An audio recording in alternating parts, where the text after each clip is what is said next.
Viernes 16 de noviembre del 2001, 9 a.m. Gilberto Cetrini, José Tomás Rojas y de los Santos Saldívar se acercan a dos mujeres subiendo a una camioneta Jeep Grand Cherokee en el estacionamiento del Parque Ñuguazú. Tienen una cita con el destino. Fueron meses de planificación y entrenamiento y todo va a llegar a su desenlace. Lo que está por suceder en los próximos minutos va a alterar la realidad nacional. La tensión se siente en el ambiente. Cetrini mira a sus dos compañeros. Están nerviosos, pero saben lo que tienen que hacer. Caminan hacia la camioneta y abren la puerta del conductor. La era de los secuestros en Paraguay acaba de empezar.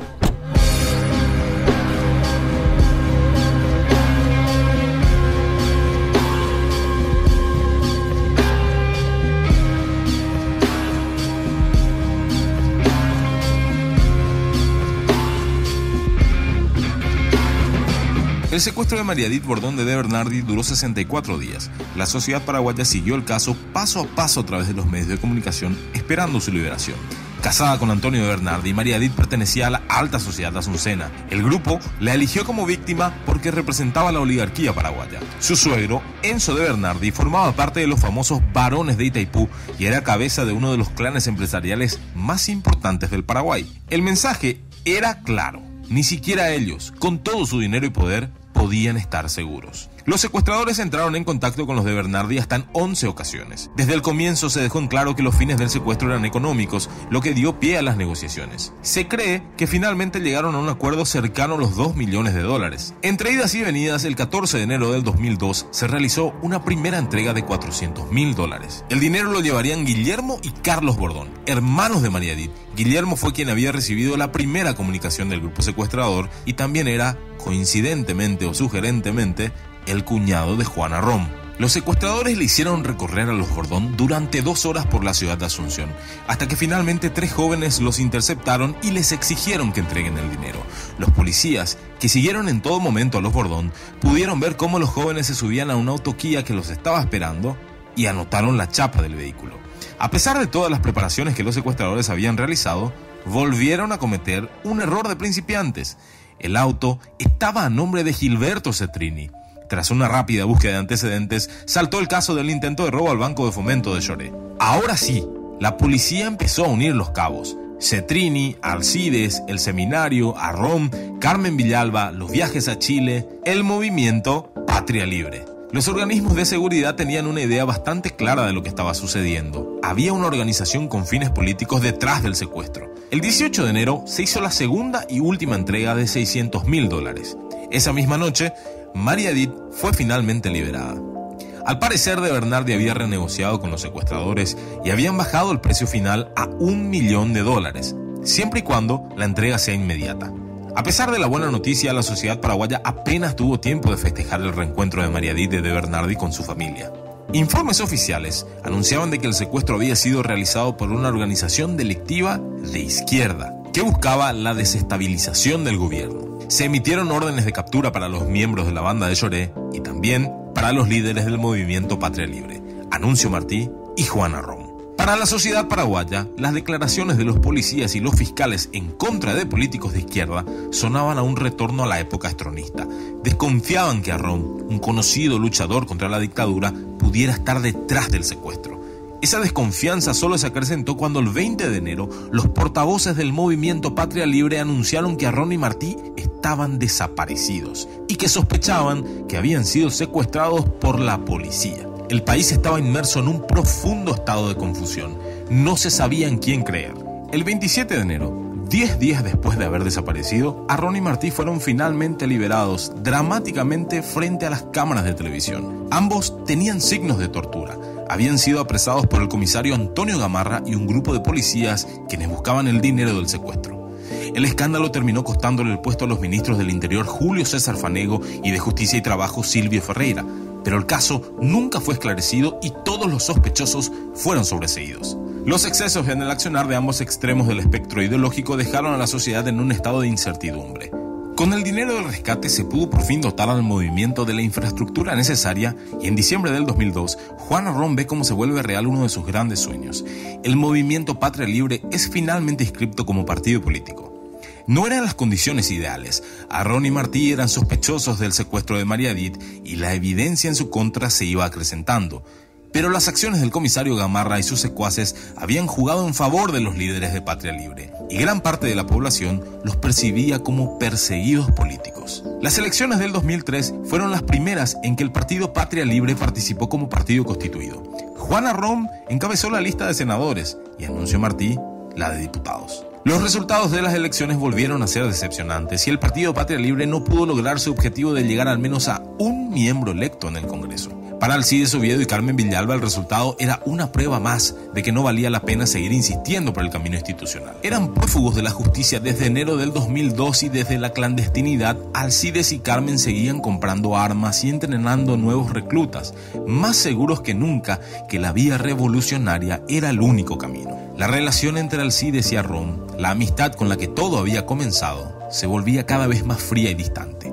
El 16 de julio del 2003, en el departamento de San Pedro, la policía fue hasta un pequeño asentamiento conocido como Sanguinacue. Habían recibido denuncias sobre acciones sospechosas en la zona. 4 policías y 2 fiscales llegaron con una orden de allanamiento hasta la casa indicada por los vecinos. Apenas bajaron de la patrullera fueron recibidos a balazos. Era Carmen Villalba, que los había visto venir y los estaba esperando. Alcides y Carmen estaban bien entrenados y habían aprendido las lecciones del caso de Lloré. Con toda la fuerza policial buscándolos, entendían que había posibilidades reales de que los encuentren. Por eso tenían preparado un plan de escape.